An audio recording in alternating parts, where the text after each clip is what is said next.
All right, guys, what's happening? Welcome back to Common Sense Garage. So in this episode, we're going to be working on the '05 Magnum again. I need to change the rear brakes.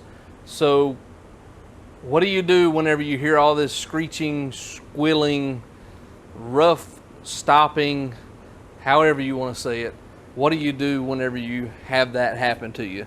9 out of 10 times it's probably going to be your brake shoes or pads. Now, most of the time on older vehicles, you used to have brake shoes. Why did they call them brake shoes? Well, they fit on just about like shoes did on your feet. But on newer models, newer vehicles such as this Magnum, they have brake pads. Why? Because they're easier to wear out and easier to change, and it's just more cost effective for manufacturers to make them. So stick around and I'm going to show you how to do a rear brake change on an '05 Dodge Magnum. We'll be back right after this.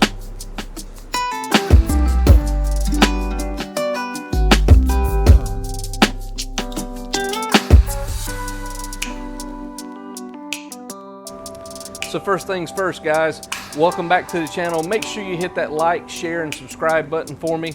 Ding the notification bell icon so that you know whenever we post new content. Thanks for tuning in to the channel. If you don't already know this, we are premiering every Tuesday night at 6 p.m. a new episode of Common Sense Garage. Now, I've been trying my best to get you guys great content, different varieties of content, but I'm going to start honing this thing in and really getting it centered and focused on what I believe this channel needs and what you guys continue to say to me about this channel and what you would like to have explained to you, have told to you, and so on and so forth. So anyhow, enough of the pleasantries, as you used to say, but we're going to get straight into this thing. So first things first, I've got to jack up the car, get it up on jack stands, and go ahead and take the rear tires off. I'm going to show you, be demonstrating this whole thing on the driver's side tire. It's all the same on the passenger side as it is on the driver's side. I'm just demonstrating one tire for you so that you can see and you can understand the concept of how to do this yourself. Because a brake job at, let's say, like a Meineke, you're probably looking, just for the rear brakes, you're probably looking at about $100 to $160 for a rear set of brakes. And that doesn't include new rotors, which I'm fixing to put on this thing, but it just includes the brake pads, servicing all of the grease joints, making sure everything is snugged down tight and put back into place. 160 bucks. I don't know about you guys, but if I can save myself 160 bucks, I'm probably going to try and do it. And I know you guys are like that too. But for real, all the parts for this thing cost, I think, I'll have to go back and pull up what my receipts and stuff that's on it, but I'm thinking all of the parts for this particular job were under 100 bucks. I bought it off rockauto.com. Great resource for the do-it-yourselfer at-home person wanting to save a little bit of money, as long as you know some information about your vehicle. So if you go on rockauto.com, I'm not sponsored by them. I'm just telling you what I use in my own personal life. If you go on there, they'll ask you for the make of the car, the model of the car, and year of the car. So for me, it would be a '05 Dodge Magnum. I've got the engine. You have to have your engine size put in. So this is a 3.5 liter V6.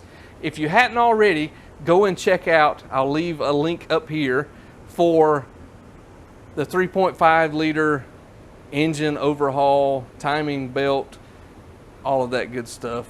I've been trying to keep them in separate playlists for you guys so you can find them easily, because quite frankly, there's not a whole lot of content out there for the '05 Magnum. I don't know if it's just because people are scared to get into it, but you know me, I ain't scared to get into it. I'll do it and show you what works and what doesn't work. And so that's what this channel is about, right? Making you look smarter since 2020. So let's get this thing started, get this car jacked up. Enough talking. I'm going to just explain as I go along so that you guys can see what we're doing, and I'm trying to get you guys in the action, up close and personal, with what I'm seeing so that you know what you need to be looking at. So here we go. So if you hadn't already taken a look, take a look at the tire change video, and it will explain to you where to jack it up, where the proper way to jack it up is. For our purposes tonight though, I'm going to jack it up using the rear end.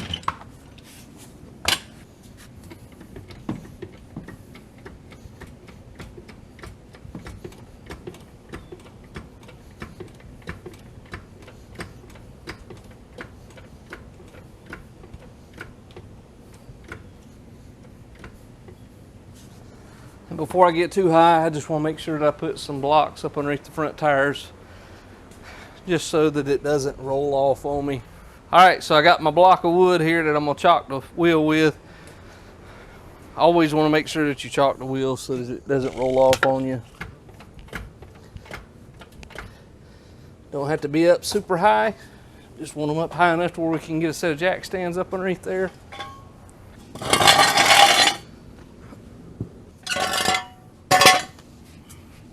All right, let's see if that will hold up for us. Yeah.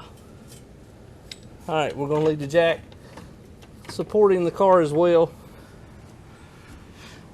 just in case the jack stands decide they want to give up.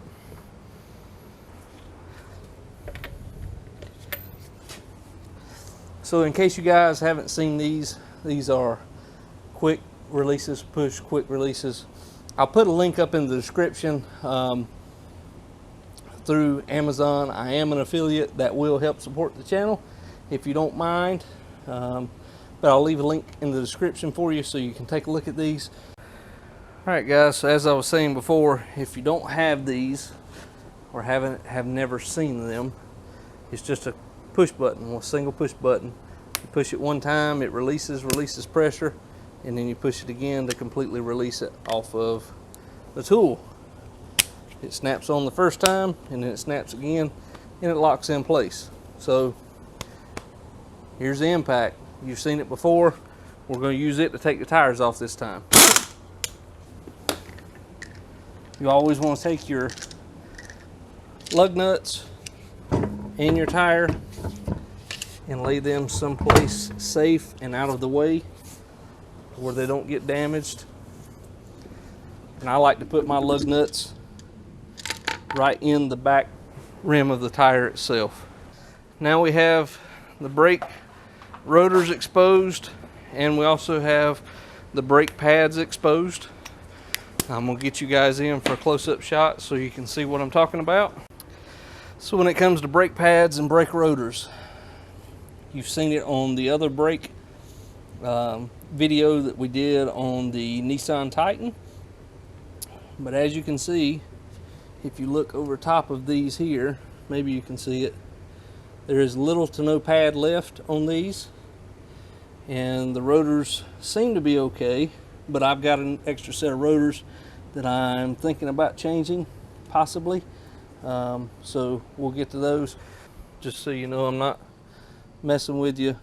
These are about the same way. I don't know if you guys can see that or not, but they're basically the same. These actually feel like they have a groove in them right there. I think you can actually see it on film here. So let's get to taking those off. I also have a set of shocks that I need to put on this thing. I may wait and do that at a later time, but now's a great time to do it in case you were just wondering, in case you have the stuff while you can.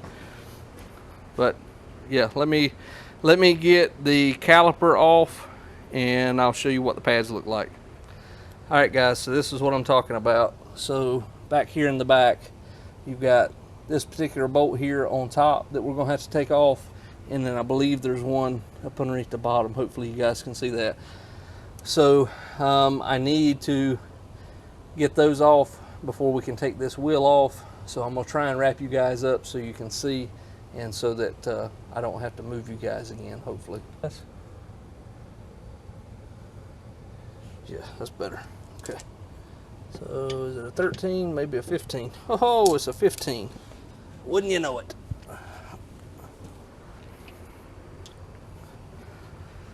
15, yeah.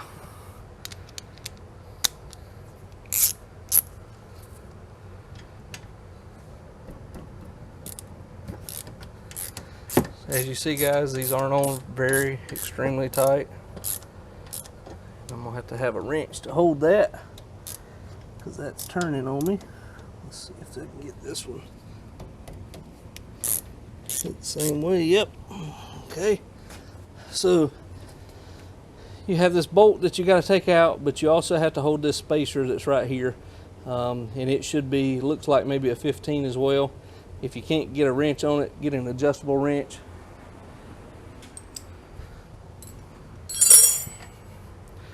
Nice. So that is actually a 17. The spacer is a 17. The bolt itself is a 15.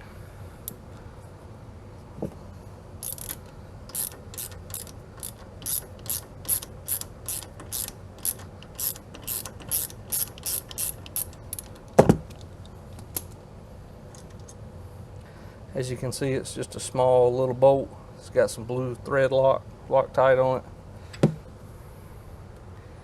And these are actually adjustable bushings that allow the caliper to slide back and forth so that the piston doesn't bind up.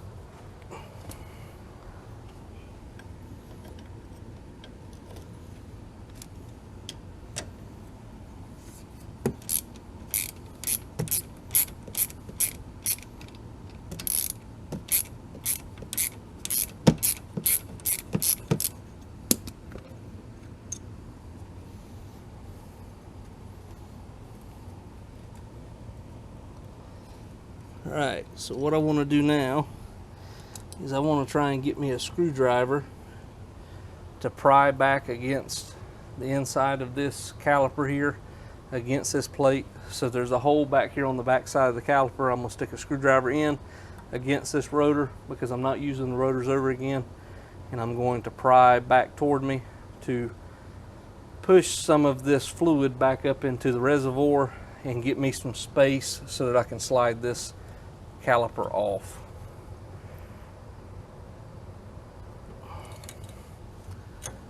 Actually, I may not have to. Nope, I didn't. So here's what you can see. You can see the caliper right here. This is the piston.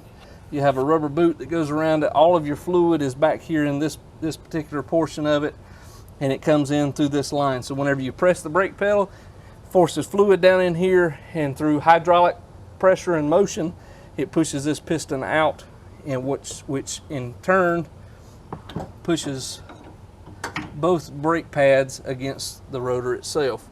So let me show you how bad these brake pads are, because they are like beyond, yeah, way beyond needing to be changed.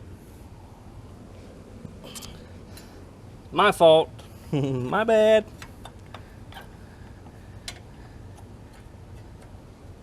My bad. Because I've been running them way past where they should be. The squealers have been hitting for a long time. I've just not been paying attention.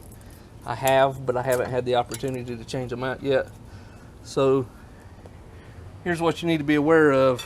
Whenever you hear your brakes start squealing, make sure at the next available time you get somewhere where you can have them checked out and looked at by a professional, because you do not want to have a situation where you go to hit the brakes and there's nothing there for you to stop with.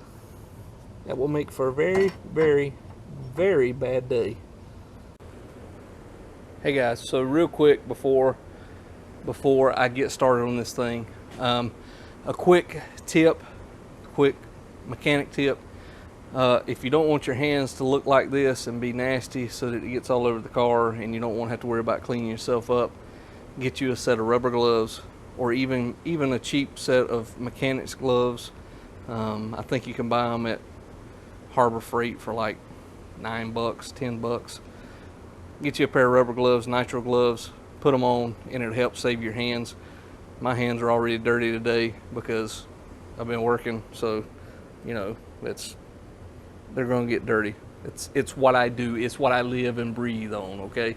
So I'm gonna keep on trucking, keep on moving, dirty hands and all, and just know that that's a pro tip. Put gloves on, it'll help save your hands in the long run. So anyhow, today we're going to be changing the brake pads on this 05 Magnum. And so this is generally what they come with. They come with new brake hardware to put in and the brake pads themselves. The back ones are usually smaller than the front ones. All right, now let's deal with this caliper here. So on the caliper, if I can get it pulled back out here, we have got to push this piston back in so that we can get the new brakes to get into place. And so what we're going to do for that, if you have a C-clamp, it's best that you use a C-clamp. It's a little bit easier on you. I do not particularly have a C-clamp right now. There's always a tool for the job. It's just a matter of finding that tool.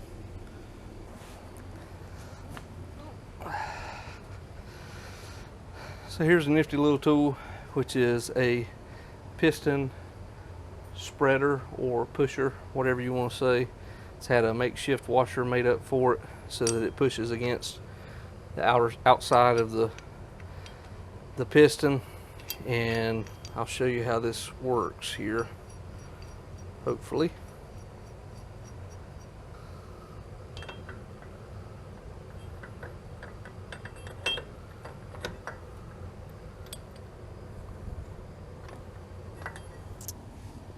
Yeah.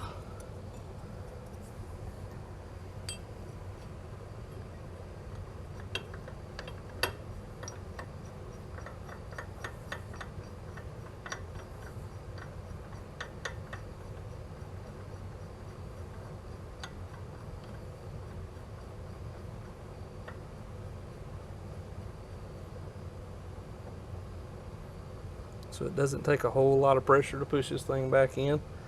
Like I was telling you before, these brakes are fairly well used. And so all I did was this thing bottomed out in the piston itself, and I had to get me a little bit of room so I could get this washer back in there. You never want to press really hard against the back of the piston, because if you do, you may end up damaging the piston, and then you may have to rebuild the whole entire cylinder. So you want to press this piston all the way as far back as you can go with it. Again, you don't want to push it, you don't want to force it really hard, because if you force it really hard, you end up messing up the anti-lock brake system. And like I said before, you don't want to do that. If you do that, then you're probably looking at $1,000 or better for replacing the system. So we're just tightening it down, and as you can see, the piston is going back slowly but surely. Again, guys, we're not being super fast about this. We're not trying to make it to where it's really quick. And another thing that you may want to keep an eye on while you're doing this is the reservoir up front for the brake fluid, because if you've just recently filled it and your brakes were down that low, then the reservoir may actually overflow.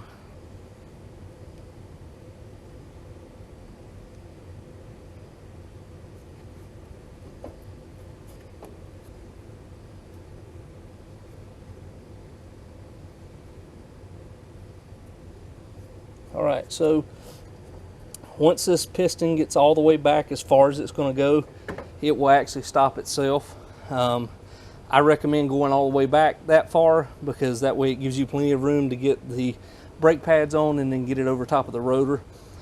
So now all you have to do is just back this tool back out, release it enough to where you can get it back out. Now all that's left is to put on the new hardware down here in the bottom.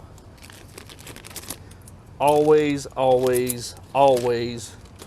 replace your hardware whenever you replace your brakes. Why? Because if you don't, then you will eventually have a brake failure due to not changing out the hardware. And so usually a manufacturer will send you what you need so that you can actually see and change everything and get it back in order. So it's better for you to go ahead and change them out. So these just snap back in place. The little tangs right here actually clip over the metal pieces right here. So all you want to do is just put them on, make sure they kind of fit down in place, snap down in place. Same for up top. Just want to snap them on.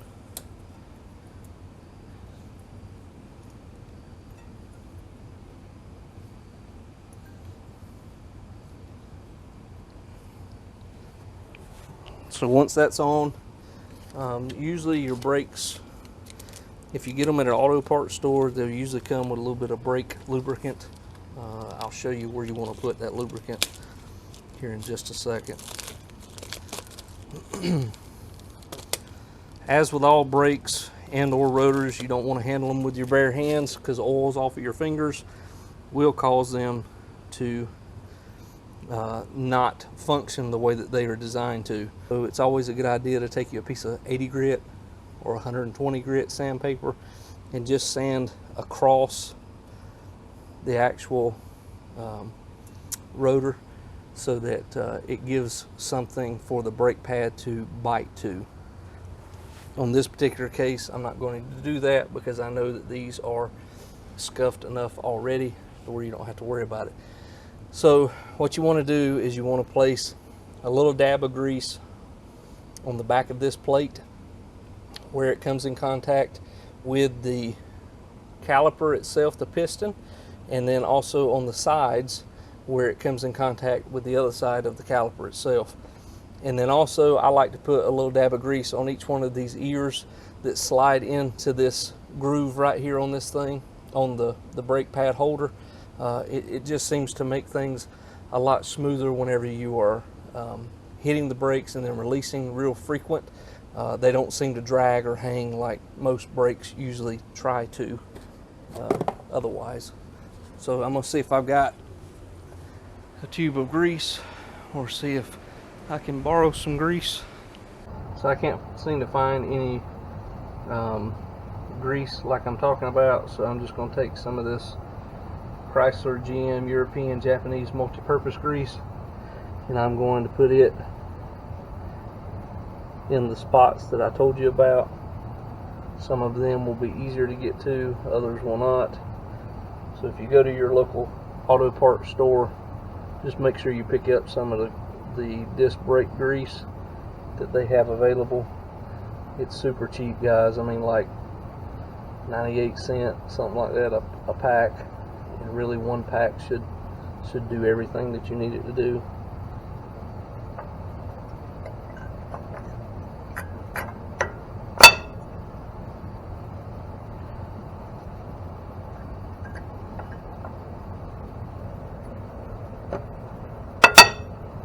Sometimes they can be a little difficult to go on.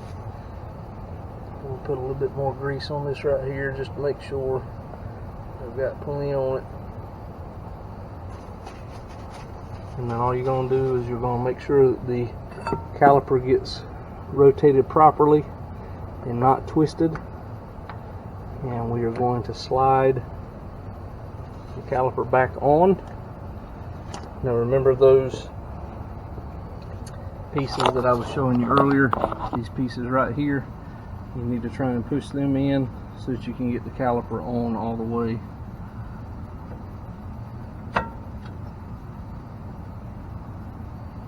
And then we're just going to put our bolts back in. Again, these already have Loctite pre-installed on from the factory. I'm not going to put any more on here. I don't believe it's needed.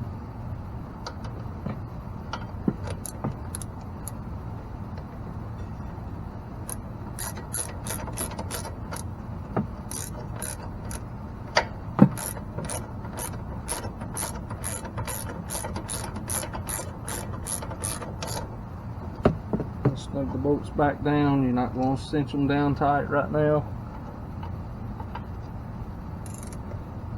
Once you get them completely cinched down, I like to go as much as I can give them. Some people are stronger than me, so I would recommend getting a torque wrench if you have one available, and getting the manual, and it will tell you the exact torque that these need to go to, but you just don't want them coming off. So that's all I'm doing, just trying to snug them up so it don't come off. And so now what I'm going to do is I'm going to go inside the car and I'm going to pump the brakes until the brakes get hard again. What that's going to do is that's going to move that piston back into the brakes and press the brakes back against the rotor. And the reason I want to do that is because if I don't, I'm going to have to drain some of this fluid out from the reservoir. I still may have to do that, but I don't want to take out any more than I absolutely have to. So go back inside, press the brakes. Since we did not open up the system, the brake system, I do not have to bleed the brakes. It's always recommended. Here at Common Sense Garage, we always recommend bleeding your brakes after a brake change. I know, because I've done this enough times, that I don't necessarily have to bleed these brakes because I did not open up the system. So I can merely press the brake pedal a couple times and it will tighten up the brake. Alright guys, so let me show you what you're looking for up here under the hood. So hopefully you can see it. I keep forgetting that this is not a metal hood, it's an aluminum hood. So up here on the driver's side, you see there's a little cover that has a tab on it that you just pull the tab and slide that cover off to the side, and then that exposes your actual brake fluid reservoir. And as you can see here on the side, maybe right here, yeah, you guys can see that, right? Maybe we'll do this. So right here there's a little line on the side that tells you how far up your brake fluid should be at maximum. And so let me make sure that does say max, and it does, it says max. And so all you do is just make sure that the brake fluid is all the way up to max the best you can. Like I said, it's kind of hard to see, up underneath here. So that right there is your brake fluid master cylinder, and like I said, you see my fingers coming in from up top, but as you can see, the fluid is about right in here. And like I said, there should be a line somewhere on here as well to let you know that there's max, but there is a line up here on the side, right here on the side, that tells you where max is. And so if you're having trouble looking at it, a neat trick is to just not turn your light off, but to take the light and shine it down into the top of the reservoir, and you can see where the fluid is. You see it shaking around there, so you can kind of determine how high up your fluid is by that scenario there. So you just want to make sure that after you change your brakes, you check the fluid each time you move, and each time you do anything to your brakes, you want to make sure that you check that fluid level to make sure that it is proper and that it is full. Once we're done with that, we can simply reinstall the cover that goes back over top, snap it in place, and we're ready to clean this thing up, put the tires back on it, and we're ready to drop her down and go for a test drive. Alright guys, so let's get the tire put back on. We've already checked all the fluids back in the car, the brake fluid, and everything seems to be completely full to its max. So if you remember from the last video that I showed you on the Magnum, we just recently rotated these tires, and so I'm not going to worry about rotating them, but now is a very good time to rotate them in case you haven't already.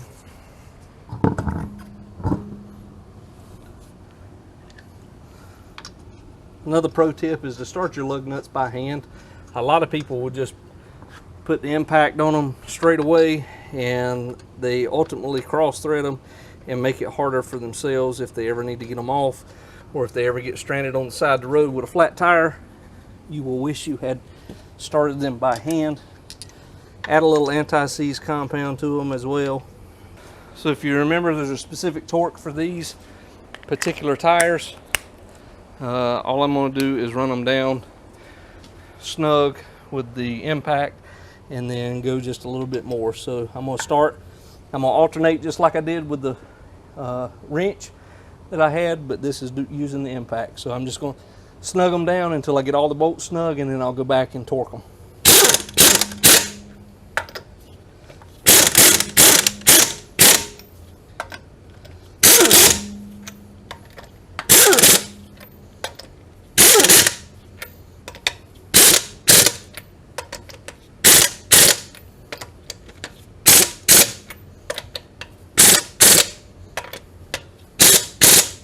Notice that they weren't really tight. Didn't tighten them a whole lot with that, but that's still tight enough so that you don't have to worry about them falling off. So next thing I'm gonna do is I'm gonna go to the passenger side, do the same thing, put that wheel back on, and then I'll catch you back up, lowering the car down and pulling it out for the first time.